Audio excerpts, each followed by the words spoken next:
అందరికీ నమస్కారం. Welcome to chit chat with acting గురు.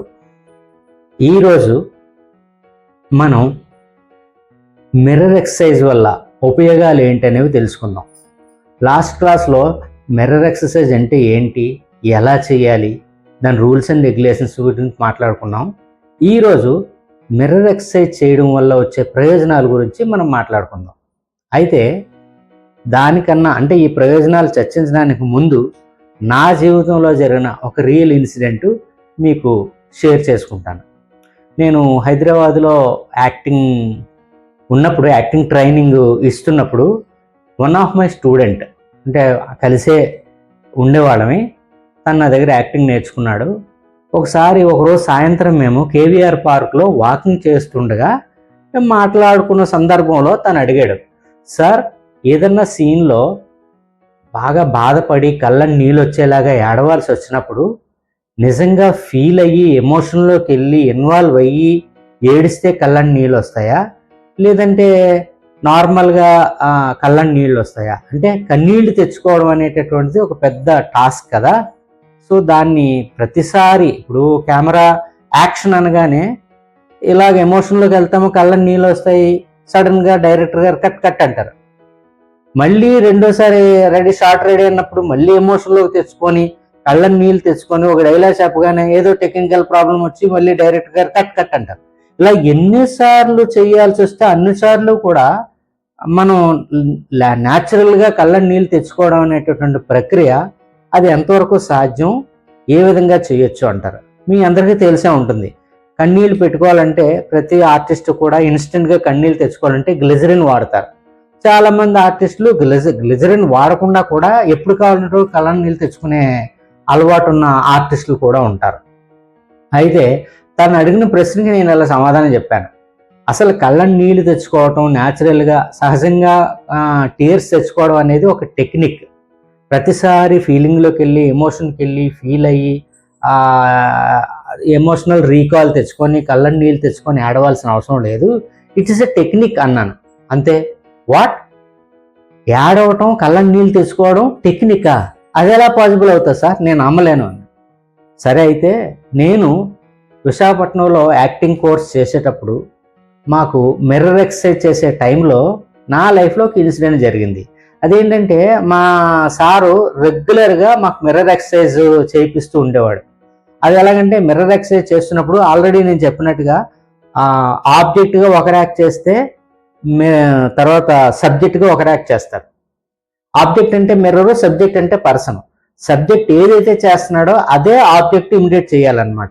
ఈ సందర్భంలో ఏమవుతుందంటే I to eye contact miss అవ్వకూడదు, ఎట్టి పరిస్థితుల్లోనూ కనురెప్పలు ఆర్పకూడదు. సో ఏం చేసినా సరే డెడ్ స్లోగా ప్రతి మూమెంట్ చెయ్యాలి అని కొన్ని రూల్స్ ఉన్నాయి, ఆల్రెడీ మనం మాట్లాడుకున్నాం. అయితే కనురెప్పలు ఆర్పకుండా కంటిన్యూస్గా 1.5 minutes to 2 minutes గానే మీరు ఉన్నారంటే కళ్ళలో ఆటోమేటిక్గా నీళ్లు తిరుగుతాయి, కళ్ళ నీళ్ళు వస్తాయి. ఒక్కసారి మీరు కనురెప్పలు ఇలా బ్లింక్ చేశారంటే కళ్ళ నీళ్ళన్నీ బయటకు వచ్చేస్తాయి. సో మా సార్ అనేవారు, ఎంత నిండిపోయినా వాటంతటా కళ్ళ నీళ్ళు కారిపోవాలి తప్ప మీరు ఐ బ్లింక్ చేయకండి అని చెప్పేవారు. సో మేము బలవంతంగా కళ్ళల్లో ఆ యాక్షన్ అంతా చేసుకుంటూ కళ్ళు ఆర్పుకుంటూ ఐ కాంటాక్ట్ మిస్ అవ్వకుండా ఉండటం వల్ల కళ్ళ నీళ్ళు నిండిపోయేవి. ఇది ఇలా పాజ్ పెట్టండి. ఇలా చాలాసార్లు ఎక్సర్సైజ్ చేయించేవారు, చాలాసార్లు నా కళ్ళని నీళ్ళు వచ్చేవి. అయితే కళ్ళంటే నీళ్ళు వచ్చేటప్పుడు ఇంటర్నల్గా నా కళ్ళు వెనక ఇంటర్నల్గా ఏం జరుగుతుంది అనేది నేను రిపీటెడ్గా అబ్జర్వ్ చేస్తూ ఉండేవాడిని. ఇప్పుడు కళ్ళంటే నీళ్ళు వచ్చే ముందు ఒక రకమైన సెన్సేషన్, అంటే సంవేదనలు వస్తాయి. ఆ సెన్సేషన్ వచ్చిన తర్వాత కళ్ళంటి నీళ్లు రావటం అనేది నేను అబ్జర్వ్ చేశాను.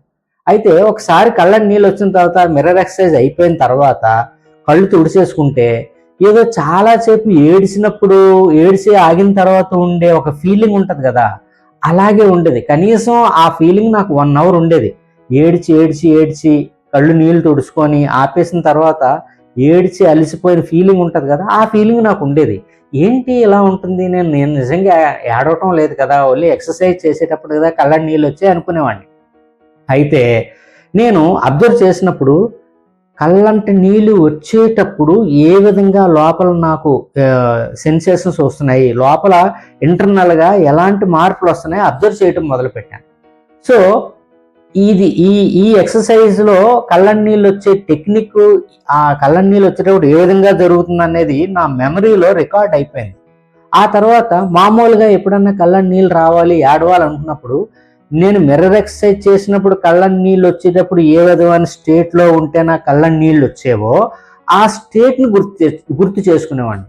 ఎప్పుడైతే ఆ స్టేట్ని గుర్తు చేసుకున్నానో ఇమీడియట్గా అలా కళ్ళల్లోకి నీళ్ళు రావడం మొదలెట్టాయి. సో ఇదే విషయాన్ని నేను నా స్టూడెంట్కి చెప్పాను. అది ఎలా పాసిబుల్ అవుతుంది సార్, టెక్నిక్ ఎలాగ అవుతుంది, ఫీల్ అవ్వకపోతే ఎలా, అయితే గ్లిజర్ అన్నా పెట్టుకోవాలి లేదంటే ఫీల్ అవ్వాలి. ఆ టెక్నిక్ కళ్ళ నీళ్ళు టెక్నిక్ ఏంటంటే, అవునయ్యా టెక్నిక్కే, నా ఎక్స్పీరియన్స్లో జరిగింది ఇది అంటే, ఏదో సార్ నాకు చూపించండి సార్ అయితేనే అన్నాడు. సరే మేము నడుచుకుంటూ వెళ్తున్నాం కదా, నడుచుకుంటూ వెళ్తూ అక్కడ ఒక పెద్ద బండ ఉంది, ఆ బండ మీద కూర్చున్నాం. సరే నా వైపు చూడు అన్నాను. తను నా వైపు చూస్తుండగా ఇలా కళ్ళు నీళ్ళు ఇలా పక్కకు తిప్పుకొని తలకాయ ఇలాగా ఓ 5 సెకండ్స్లో నా కళ్ళల్లో నీళ్ళు నిండిపోయాయి. మా స్టూడెంట్ షాక్, అదేంటి అది ఎలా పాసిబుల్ అవుతుంది సార్ అని. అప్పుడు చెప్పాను, ఇప్పుడు మీకు చెప్పిన విషయాలే చెప్పాను అనమాట. సో గ్లిజరిన్ పెట్టుకుంటే ఓకే, ప్రతిసారి గ్లిజరిన్ పెట్టుకోవడం, కళ్ళు మండటం, ఏడవటం, నిజంగా నీకు కళ్ళంటి నీళ్లు తెచ్చుకునే టెక్నిక్ తెలుసుకుంటే ఎప్పుడు పడితేప్పుడు ఎలా పడితే అలాగా మీ కళ్ళంటి నీళ్ళు వస్తాయన్నమాట. ఇంతవరకు నేను కళ్ళనీళ్ళు పెట్టుకునే సందర్భాలు వచ్చిన క్యారెక్టర్స్ యాక్టింగ్ చేసినప్పుడు ఎప్పుడు కూడా నేను గ్లిజరిన్ పెట్టుకునే అవసరం రాలేదు. వాళ్ళు అడిగిన వెంటనే నా కళ్ళంటి నీళ్ళు వచ్చేవి, నేను ఆ విధంగా చేసేవాడిని. అంటే కొంచెం తడి రావాలి, కొంచెం కళ్ళలో నీళ్ళు నిండాలి, లేదంటే ఓవర్ఫ్లో అవ్వాలి, ఆ కండిషన్ చెప్తే ఆ కండిషన్ ప్రకారంగానే నేను చేయగలిగేవాడిని అనమాట. సో ఇది ఎందుకు చెప్తున్నానంటే, మీరు కూడా మిర్రర్ ఎక్సర్సైజ్ చేసిన తర్వాత, మిర్రర్ ఎక్సర్సైజ్ చేయక్కర్లేదు, కళ్ళు ఆర్పకుండా ఒక స్టాటిక్గా ఒక పర్టికులర్ పాయింట్ని మీరు చూస్తూ ఉంటే ఆటోమేటిక్గా కొంతసేపు కళ్ళలో నీళ్ళు తిరుగుతాయి. ఆ కళ్ళలో నీళ్లు తిరుగుతున్నప్పుడు ఏం జరుగుతుంది అనేది మీరు ఫోకస్డ్గా అబ్జర్వ్ చేస్తే, అదే రిపీటెడ్గా మీరు చేస్తే మీకు అర్థమవుతుంది కళ్ళని నీళ్ళు వచ్చేటప్పుడు లోపల ఏం జరుగుతుంది అనేది. ఆ సిచ్యువేషన్ గుర్తుపెట్టుకున్నప్పుడు ఆటోమేటిక్గా మీ కళ్ళని నీళ్ళు వస్తాయి. అంటే అందరికీ వస్తాయా రావా అంటే నేను చెప్పలేను, నా లైఫ్లో ప్రాక్టికల్గా ఇది జరిగింది కాబట్టి మీకు కూడా అలా వచ్చే అవకాశం ఉంది అని చెప్తున్నాను. This is my personal experience. So దీని ప్రకారంగా మీరు కూడా ట్రై చేసి చూడండి, డెఫినెట్గా మీకు కళ్ళంటి నీళ్ళు వస్తాయి. కాకపోతే ఒకటి, ఏ గ్లిజరిన్ పెట్టుకోకుండా కళ్ళంటి నీళ్లు రావటమే చాలా ముఖ్యమా అని మీరు ప్రశ్నించారనుకోండి, no, it is not at all important. కళ్ళంటి నీళ్ళు రావడం కాదు ముఖ్యం, ఆ ఎమోషన్ తగ్గ ఫీలింగు మీ ఎక్స్ప్రెషన్లోను, మీ బాడీ మూమెంట్లోను, మీ కంటి చూపుతోనూ అభినయించగలిగితే మీ కళ్ళంటి నీళ్లు రాకపోయినా ప్రేక్షకుడు దాన్ని అనుభూతి చెంది ఫీల్ అవుతాడు. అంటే రసోత్పత్తి ప్రేక్షకుల్లో జరుగుతుంది, అది సరిపోతుంది. కళ్ళని నీళ్ళు వచ్చాయనుకోండి, అది అదనంగా ఇంకా మనకి యూజ్ అవుతుంది అనమాట. సో ఇప్పుడు మనం మిర్రర్ ఎక్సర్సైజ్ చేయటం వల్ల కలిగే ఉపయోగాలు ఏంటనేవి తెలుసుకుందాం. మొట్టమొదటి ఉపయోగం, మీ బాడీ మీద మీకు కంట్రోల్ ఏర్పడుతుంది. ప్రతి మూమెంటు డెడ్ స్లోగా చేయటం వల్ల you will be able to control your body according to your movements. అదేవిధంగా స్టాటిక్గా ఒకవైపు చూడటం వస్తుంది. అలాగే మానసికంగా మీరు స్టెబిలిటీ చూపించగలుగుతారు, కాన్ఫిడెంట్గా మీరు మాట్లాడగలుగుతారు, మీ మీద మీకు సెల్ఫ్ కాన్ఫిడెన్స్ వస్తుంది. సో ఇలా చాలా రకాల ఉపయోగాలు ఉన్నాయి. సో ఎన్ని ఉపయోగాలు ఉన్నాయి లేవా అనే దానికన్నా ఒక్కసారి మీరు నేను చెప్పిన ఉదాహరణలతో ప్రాక్టీస్ చేయడానికి ట్రై చేయండి. ప్రాక్టీస్ చేయడానికి ట్రై చేస్తే మీరు కూడా ఎక్స్పీరియన్స్ అవుతారు, దానివల్ల ప్రయోజనాలు మీరు కూడా పొందుతారు.